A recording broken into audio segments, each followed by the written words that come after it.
Hi everybody and welcome to today's TNT. It's Wednesday, it's the 1st of May. We're checking out all the main stories around Thailand.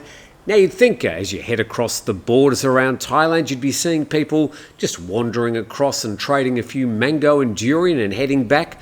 Well, it seems these days from the stories that it's really just a seething cauldron of human trafficking.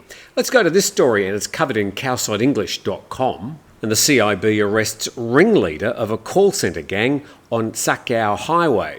And this is right on the Cambodian border. And the Technology Crime Suppression Division launched Operation Lockdown the Cat to arrest a gang smuggling call centre employees across natural borders in Aranyapratet district in Sakao. So 4 suspects arrested are Chinese, apparently the ringleader, 31 years old, and then we've got a 70-year-old former policeman, and then 2 Cambodians, 35 and 31 years old, all were charged with jointly bringing or transporting foreigners into the kingdom illegally, or in any way assisting, encouraging or facilitating the entry of foreigners into the kingdom illegally. And the police there in hot pursuit of this particular car, and that actually went on for quite a few minutes. Apparently the operation stemmed from an investigation by the Anti-Online Scam Operations Centre under the CIB into the opening of bank accounts for use by call centre gangs. Apparently brokers had been contacting locals in Sakao province to open online bank accounts and travel across the Thai-Cambodian border. And in the last 6 months, an average of 60 to 70 people per day travelled out this way. It was found that this route was the same one used by Chinese nationals in the call centre gang to flee into the country. And a police spokesman said, "I ordered surveillance, and when we found that the Chinese suspect entered illegally through the route, I coordinated with the highway police to intercept Mr. Zheng as he drove to Bangkok." And Mr. Zheng was wanted by Interpol, and the Chinese government wanted to extradite him to face charges for online crimes, including over 100 victims and over 400 million yuan, that's about 200 million baht. Well, I could do a program every single day, just full of stories about these online scam gangs, police cracking down, new casinos opening up these heavily fortified compounds with the trafficked people inside, forced labour to scam their fellow countrymen, also people back here in Thailand and other places around the world. I mean, this border area around Thailand is a real hotspot at the area for these online scam gangs. And I mean, I don't really want to just continually have a flood of these stories. They sort of tend to sound a bit same after a while, but it is a really important story, and I can't stress the importance of being so careful anytime you're online or buying something online or just trawling through your social media. Don't get scammed. To be extra careful about what you're reading and what you're consuming there. Let's go to this story, and it was posted originally in dailymail.co.uk, but it's ended up doing the rounds in local media. We'll get to some of that coverage in a moment. And Thai cops launch a manhunt for Brit tourist, 31, caught on camera slapping terrified taxi driver and shouting, "Give me my effing money," after row over the fare. And Thai cops have launched a manhunt for a British tourist who was caught on camera slapping a terrified taxi driver, actually he was a tuk-tuk driver, and shouting, "Give me my effing money," after a row over the fare. The 31-year-old Briton reportedly flagged down the cabbie to take him to a resort and spa on the island of Phuket. This happened on April 27. Apparently the passenger allegedly handed Abdullah, the driver, a 100 baht banknote, mistaking it for a 1,000 baht bill to pay for the fare, which came to apparently 400 baht. And when Abdullah tried to collect the correct amount, the Briton reportedly assaulted him. Dashcam footage shows the tourist holding a beer bottle in his left hand, strangling Abdullah while repeatedly saying, "Give me my effing money." And the frightened Thai driver broke free from the grasp, saying, "You paid 100 baht. However, the passenger insisted, "No, I effing didn't. I know on my mum's life I effing didn't. Give me the money. Show me what I paid you with." By showing you some of this footage, I hope I'm not going to get demonetised. But following the incident, the taxi driver lodged a report with the Karon police and went to the Patong hospital to have his injury checked. And police at Coron Police Station said from the investigation we learned that the British man had fled to Krabi province. And the father of Abdullah said, "We've filed a report at the Coron police station and the police managed to track the passenger down at the hotel, but he still refused to go because he said he was afraid." Not sure if that's referring to the passenger or the driver. The matter is still unresolved, according to this Daily Mail story. Until now, no legal action's been taken. I hope the authorities act quickly so this man can be brought to justice. And the PhuketNews.com in their story saying, "Tuk-tuk driver claims unfair, denies ripping off tourist," and an English tourist has found himself at the centre of the latest incident involving a Phuket public transport driver after he physically accosted a tuk-tuk driver who denied keeping the change from the money given to him for a fare. And according to this, the local Land Transport Office, which is the government office for regulating all public transport drivers in Phuket, has yet to recognise the incident. And this story says that the Coron Police and the Phuket Tourist Police also have yet to publicly recognise the incident.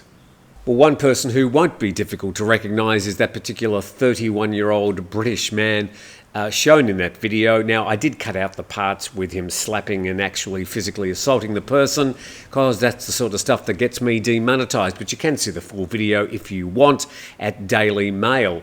Now, interesting that the Phuket news story sort of hasn't got any further information, and at this stage, as far as we know, that British man, perhaps in Krabi, still at large.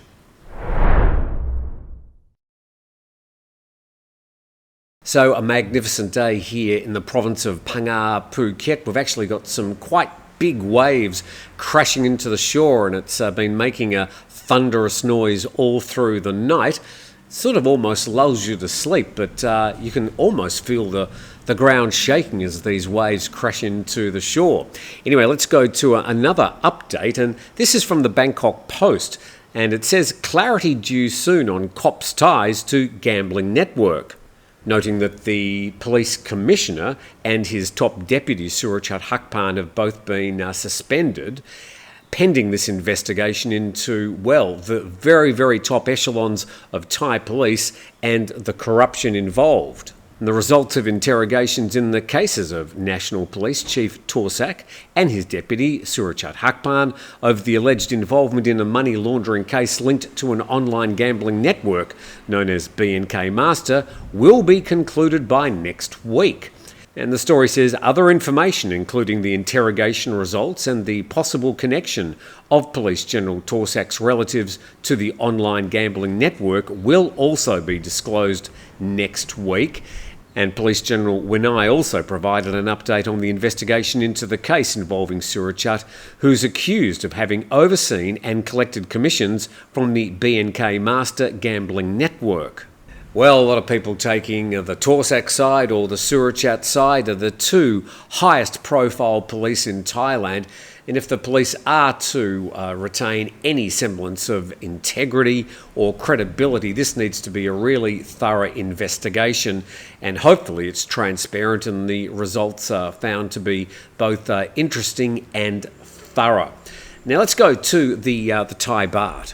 And this looks back at the last month and the journey of the US dollar to the Thai Baht, and it shows the Thai Baht slowly losing value as the graph goes up. Currently nearly 37.2 Thai Baht to the US dollar. Let's have a look at a 10-year chart, and certainly the USD getting a lot of Thai Baht. But if we go back to October the 21st, back in 2022, you were getting up to 38.2 Thai Baht to the US dollar. So we've still got a way to get to that particular level. Now going to the Bangkok Post, and the AOT aims for Suvarnabhumi to return to the world's top 50. You would like to think that the airport at one of the most popular and most visited cities in the world would have an airport perhaps in the top 50 airports in the world. Let's find out what's going on. And Airports of Thailand plans to upgrade Suvarnabhumi Airport, aiming to make it one of the world's top 50 by next year and top 20 by 2028. This is according to the AOT director. And he revealed that Suvarnabhumi Airport is 58th in Skytrax World's Best Airport rankings for this year, up from 68th last year. And according to him, the AOT managed to shorten the passenger screening procedure, accelerate the immigration process and add 200 officers to the Immigration Police's workforce at the airport. And the AOT plans to install 80 auto gates at the immigration control, slated for August, and integrate CT scanning technology into luggage checks. And some 50% of the airport's current luggage scanners are expected to be replaced by CT scanners within a year. And the CT scanning will allow passengers to bring liquids, including drinks, on board.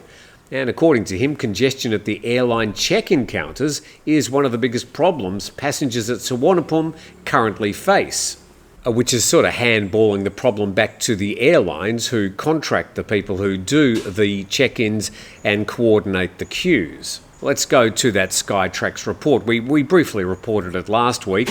Doha number 1, Changi number 2 in Singapore. I think last year it was number 1. Seoul Incheon is number 3. Then we've got 2 in Tokyo, Paris, Dubai, Munich, Zurich and Istanbul. If we check other winners, the world's best airport staff, Tokyo Narita. The world's cleanest airport, Tokyo Haneda. The best airport by passenger numbers, Tokyo Haneda. You're getting the idea? Then the world's most improved airport, New Chitos, which is also in Japan. Centrair Nagoya is the world's best regional airport. Oh, and now one in Rome. So certainly an obvious trend there, the Asian airports, particularly the Japanese airports, featuring very highly in the list of the world's best airports. Now, here's something that maybe will help Suvarnabhumi get up the list in the world's best airports. And it's reported in the Cowsod English Facebook page. A Cowsod reporter discovered that the owner of an orange cat who's gone viral as he sits prominently at Suvarnabhumi Airport belongs to Ms. Nokporn, a 31-year-old Pathum Thani resident. She mentioned the cat's name, Nurang. He's 9 months old, has a charming personality and is really gentle. And when she helped her boyfriend work at Suvarnabhumi Airport, there was no one at home. As a result, she took the cat to the airport with her. Nurang enjoyed sitting at the airport's escalator LED directional sign pillar where tourists came to take pictures with him. So there we go, Nurang sitting there on that pillar. Good to see that officialdom at Suvarnabhumi allows just a little bit of flexibility. I'm sure brings a lot of smiles to tourists as they pass by. Now, speaking of tourists, how many are entering Thailand at the moment? And Reuters.com reporting that Thailand records nearly 12 million tourists in the first 4 months. And Thailand recorded 11.95 million foreign tourist arrivals from January to April 28 period, according to the Tourism Ministry. Okay, so that's the first quarter. Let's multiply that by 3. We get up to nearly 36 million. Back in 2019, we had nearly 40 million tourists. But it's not going to be quite as simple as that, because after that big surge at the start of this year, the numbers are going to drop down probably quite substantially for the low season, and it will be very interesting to see how many bookings turn up for the last 4 months of this year. I'm sort of predicting we might get 31, 32 million foreign tourists coming to Thailand this year. Let's see. And if you're a media company and you want to air your dirty washing in public, well, you've got the platform. Nation Thailand's done just that. Nation Group condemns the Standard news editor for false claim of 20% personal cut. I love the photo that they've included on this particular post. The Nation Group condemns the news editor of Thai online publication The Standard for falsely claiming that 20% of personnel at the Nation Group were laid off on Tuesday. And according to the story, The Standard's news editor made a Facebook post that alluded to the Nation Group Thailand, the offices of which are located in the Bang Na area, having to reduce the headcount of staff by 20%. And the story says these claims are entirely false and unverified. and the executives at the Nation Group demand an immediate retraction and accountability for the spread of misinformation, and they're ordering the Standard to immediately retract these claims, as the potential damage to the Nation Group's credibility in business operations due to such information are significant, particularly in Thailand's uncertain economic climate. And despite the removal of the post, the Nation Group said failure to address this issue could lead to legal action to prevent further incidents should the Standard not make immediate corrections. So we'll look forward to seeing the Standard's retraction that's been demanded by the nation over that issue. In the meantime, let's very quickly check the situation up north. And at this stage in the morning, Chiang Mai, number 2 in the list of the world's most polluted cities, and we can see quite significant amounts of bad air quality up in that area, and a lot of it coming from Laos, which seems to have the highest amount of fires as we speak. If we head down to Bangkok, the situation a bit improved. We've sort of got orange and red, a bit of yellow, just a smattering of green, an underline under there, the sort of centre of Bangkok, and we'll put an arrow towards Pattaya so you can see what the air quality is like down there today. And with that, hopefully you're a bit more up to date with a number of things happening around Thailand at the moment. We appreciate you dropping in. A thumbs up to our sponsor, 5 Star Marine, at 5starmarinephuket.com. Please subscribe to the channel, and we'll see you tomorrow.